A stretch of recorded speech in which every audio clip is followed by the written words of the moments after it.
कहते हैं कि पुलिस अगर चाहे तो मुर्दों से भी सच उगलवा सकती है, उनसे सच, उनकी जिंदगी से जुड़ी हुई हकीकत सामने ला सकती है। लेकिन उत्तर प्रदेश के बदायूं में जो दो मासूम बच्चों की हत्या कर दी जाती है, हत्यारे को पकड़कर पुलिस के हवाले किया जाता है, लेकिन पुलिस से छूटता है, छूटकर भाग जाता है और मुठभेड़ हो जाती है। मुठभेड़ में उस साजिद नाम का जो कातिल होता है वो आखिरकार मारा जाता है। लेकिन उस सच को पुलिस आज तक भी उगलवा नहीं पाई है, सच बाहर लेकर नहीं आ पाई है। या तो पुलिस वो सच जानती है जो जनता को बताना नहीं चाहती, या फिर सच तक पुलिस अभी तक पहुंच ही नहीं पाई है। हालांकि आज की जो घटना मैं आपको सुनाने जा रहा हूँ, इस सच्ची घटना में कुछ ऐसा होता है कि तीन तीन कत्ल होते हैं और तीन कत्ल के बाद जो मुर्दे होते हैं वही सच बोल देते हैं। जब पुलिस चाहती है तो करके दिखा देती है, लेकिन जिस घटनाक्रम का खुलासा होकर जब लोगों को सामने आता है तो लोगों को यकीन नहीं हो रहा था कि कत्ल की इतनी छोटी सी वजह इतना बड़ा रूप कैसे ले सकता है। नमस्ते, प्रणाम, हर हर महादेव। मैं ओम प्रकाश पाल। आज की जो सच्ची घटना मैं आपको सुनाने जा रहा हूँ, ये सच्ची घटना है उत्तर प्रदेश के राजधानी लखनऊ की। दरअसल राजधानी लखनऊ का एक थाना लगता है बिजनौर, और उसी का एक मोहल्ला लगता है श्रवण नगर। दरअसल श्रवण नगर में 31 मार्च 2024 की दोपहर लगभग 2 बजे के आसपास एक लड़का जिसका नाम धीरेन्द्र होता है, धीरेन्द्र काफी देर से बहुत ज्यादा परेशान था। दरअसल घर के अंदर से दुर्गंध आ रही थी और घर के हर एक कोने में झांकता है जहां से दुर्गंध आ रही थी। ये देखने की कोशिश कर रहा था कि आखिरकार कहीं कोई चूहा तो नहीं मर गया है, लेकिन उसे चूहा हाथ नहीं आता। हार थक के अपने घर के ऊपर वाले मंजिल पर जब पहुंचता है तो उसे दुर्गंध कुछ ज्यादा आती है। हालांकि वहां किराएदार रह रहे थे और जैसे उसने खिड़की से झांक कर देखने की कोशिश की तो किराए पर रहने वाले एक महिला थी जिसकी लाश पड़ी हुई थी। उसको देखकर उसकी चीख निकल जाती है। दरअसल दोपहर का 2 बजे का जो समय हो रहा था, उसकी चीख सुनने के बाद आसपास के लोग मौके पर आ जाते हैं और दौड़ता हुआ अपने पिता अमृतपाल के पास जाता है और जाकर कहता है कि पिताजी, ऊपर लाश पड़ी है। जैसे ही उसके पिता को ये बात पता चलती है, परिवार वालों ने एक फैसला किया कि हमें थाने जाना चाहिए, और थाना बिजनौर में पहुंचते हैं। वहां जाने के बाद बताते हैं कि साहब 15 मार्च 2024 को हमारे घर पर एक किराएदार अपने 2 बच्चों के साथ और बीवी के साथ घर पर रह रहा था, लेकिन घर पर जाकर देखा तो घर में उसकी पत्नी की लाश पड़ी हुई है। उस व्यक्ति का अता पता नहीं है। 2-3 दिन से उसके बच्चे भी नहीं दिखाई दे रहे हैं। जैसे ही पुलिस को ये सूचना मिलती है, पुलिस यानी कि एसएचओ अरविंद सिंह राणा, एसीपी विनय कुमार और डीसीपी शशांक सिंह मौके पर भारी पुलिस बल के साथ पहुंच जाते हैं, ये देखने के लिए कि आखिरकार क्या माजरा है। दरवाजा देखा जाता है तो बाहर से ताला लगा हुआ था, इसलिए पुलिस उस दरवाजे को वीडियोग्राफी के माध्यम से मौके पर वीडियोग्राफी हो रही है और ताला तोड़ाया जाता है। जब ताला तोड़ा जाता है तो देखा जाता है कि जो ज्योति है, जिसकी उम्र लगभग 30 साल के आसपास है, उसकी लाश जमीन पर पड़ी हुई है। उसमें से बहुत ज्यादा दुर्गंध आ रही थी। साथ ही पुलिस ने देखा तो उस लाश को कब्जे में लिया और पोस्टमार्टम के लिए भेजा। तभी पुलिस वालों ने सूचना दी कि घर के अंदर 2 लाशें और हैं, यानी कि इस घर में 2 बच्चे हैं। एक बच्चे की उम्र 3 साल है जिसका नाम आनंद है, एक बच्चे की उम्र 6 साल है जिसका नाम पायल है। पायल बेटी और बेटा वो भी मरे हुए थे, लेकिन दोनों की लाश बोरे में रखी हुई थी, अलग अलग बोरे में। जब लाश रखी हुई थी, अब एक ही जगह से 3 लाशें निकलना अपने आप में ये सनसनी फैला देता है।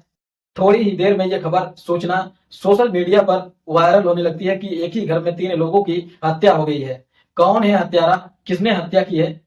अब पुलिस के सामने कई सवाल थे, उन सवालों के जवाब जानने की तलाश में जुट जाती है। तो आखिरकार इससे मकान मालिक यानी कि अमृतपाल से पता चलता है कि एक पीओपी करने वाला एक दिहाड़ी मजदूर यानी कि वो व्यक्ति यहाँ पर पिछले 15 मार्च से रह रहा था, अभी हाल ही में आया था, जिसका नाम होता है राम लगन उर्फ माखन, जो कि बलरामपुर जिले का एक इलाका लगता है रतनपुर, वहां का रहने वाला होता है। उसका मोबाइल नंबर जब पुलिस को दिया जाता है तो वो अपने घर से यहीं से मतलब काम से निकलता है और अपने चले जाता है। पुलिस ने सोचा कि कहीं ऐसा ना हो कि ये भाग जाए। पुलिस ने जब उसका नंबर सर्विस लाइन पर लगाया तो उसकी लोकेशन पाई जाती है उन्नाव के एक सोहराम मऊ एक इलाका लगता है, वहां पर वो आराम से सुबह से ही उसी लोकेशन पर काम कर रहा था। पुलिस ने जाकर उस घर की घेराबंदी की और घेराबंदी करने के बाद जब उस व्यक्ति को पूछा गया कि ये राम लगन उर्फ माखन कौन है। उस व्यक्ति ने कहा कि जी मैं हूं माखन, क्या बात है, क्या काम है। तो पुलिस ने उसे पकड़ा, उसे हिरासत में लिया और हिरासत में लेने के बाद थाने लेकर आती है और उससे पूछताछ करती है। जब पूछताछ करती है तो इसी बीच में जो वहां पर बाकी मजदूर लोग काम कर रहे थे, उन्होंने पूछा कि आखिरकार क्या माजरा है। तो पुलिस से बताया कि इसने अपने बच्चों की हत्या की है। तो कहते हैं कि साहब ऐसा हो ही नहीं सकता, ये तो समय पर यहाँ पर आता है और सुबह शाम को यहाँ से वापस जा रहा है, ऐसा नहीं हो सकता। लेकिन पुलिस को उनकी बातों पर यकीन नहीं हो रहा था। आखिरकार माखन को थाने लेकर आते हैं और माखन से पूछा जाता है कि तुमने अपने बच्चों की हत्या क्यों की है, इसके सच के बारे में जो भी सच है उसे बता दो। पुलिस ने जब उसे सख्ती से पूछा तब जाकर वो टूटता है और अपनी कहानी बताता है कि कई साल पहले उसकी मुलाकात ज्योति से मुंबई में हुई थी। वहां मुलाकात के बाद दोनों करीब आए और दोनों के रिश्ते और मजबूत हो गए। वहां कुछ समय रहने के बाद वो उत्तर प्रदेश की राजधानी लखनऊ में आता है और लखनऊ में आने के बाद एक सरोजनी नगर एक इलाका लगता है। सरोजनी नगर का एक गोरी क्षेत्र है। वहां लगभग 4 साल तक वो किराए पर रहा और 4 साल तक किराए पर रहने के बाद उसकी पत्नी से हमेशा एक ही बात को लेकर कहा सुनी होती थी कि वो पूछता था कि ये जो बच्चे हैं वो किसके हैं, इनका असली बाप कौन है। उसकी पत्नी कहती थी कि असली बाप तो तुम ही हो, लेकिन तुम मुझ पर बेवजह शक करते हो। इसी बात को देखते हुए इनके घर में आए दिन किसी न किसी बात पर विवाद होता था, झगड़ा होता था। तब इन्होंने अपनी इस गोरी जो जगह थी उस जगह को बदला।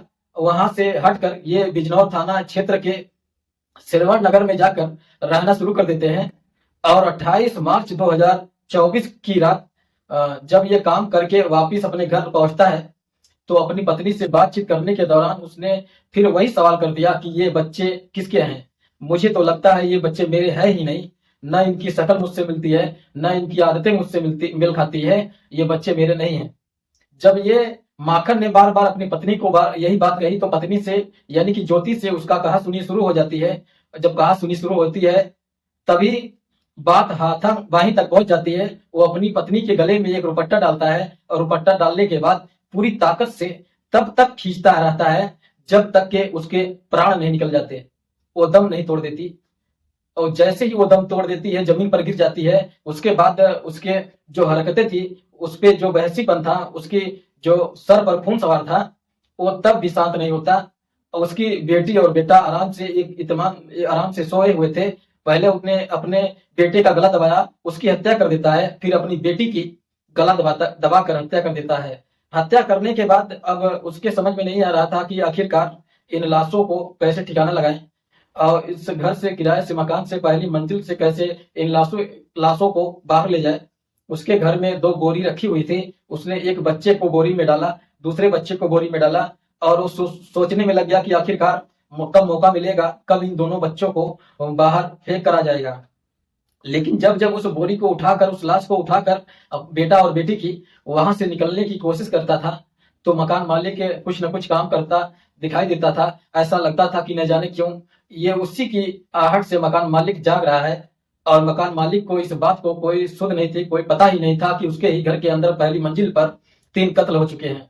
उसने रात को निकलने की वहां से बहुत बार कोशिश की लेकिन वो कामयाब नहीं हो सका और वो आराम से फिर से खाना बनाता है। खाना बनाने के बाद सो जाता है।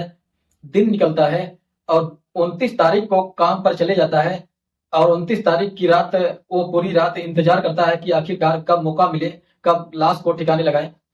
फिर वो आता है, खाना बनाता है और खाना बनाने के बाद सो जाता है और सोने के बाद जब दिन निकलता है पूरी रात उसकी ऐसे ही निकल जाती है। लेकिन वो किस तरह से लाशों को ठिकाने लगाए लेकिन सफलता नहीं मिलती। अब 31 तारीख को सुबह उठता है, उठने के बाद काम पर जाता है, काम करता है और वो नहीं जानता था कि लगातार लगभग 4 दिन से जो लाशें पड़ी है वो आखिरकार उनमें दुर्गंध आने लगेगी और आसपास के लोगों को पता चल जाएगा।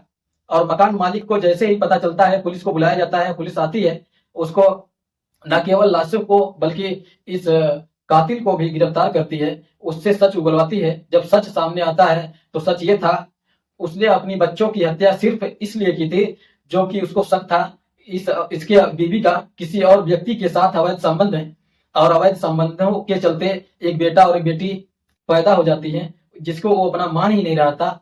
अगर उसको शक था तो काश वो पुलिस के पास जाकर उनका डीएनए का एक अपील कर सकता था, दोनों बच्चों का डीएनए आ जाता तो उससे साबित हो जाता कि ये दोनों बच्चे उसी के थे या किसी और के थे। लेकिन ना केवल उसने पत्नी की हत्या की बल्कि उन दोनों मासूमों की भी हत्या कर दी, जिनका इस पूरे घटनाक्रम से कोई दोषी नहीं था। हालांकि पुलिस ने उसे गिरफ्तार किया और पुलिस की कोशिश है कि इस व्यक्ति को कम से कम समय में चार्जशीट लगाकर बड़ी से बड़ी सजा दिलाई जाए, ताकि एक समाज में मैसेज जा सके कि बुरे काम का बुरा नतीजा चाहे वो कोई भी क्यों ना हो। दोस्तों, इस पूरे घटनाक्रम को सुनाने का उद्देश्य है किसी को परेशान करना नहीं, किसी का दिल दुखाना नहीं, बल्कि आपको जागरूक करना है, आपको सचेत करना है। जहां भी रहें आप सुरक्षित रहें, अपना ख्याल रखें। जय हिंद, जय भारत।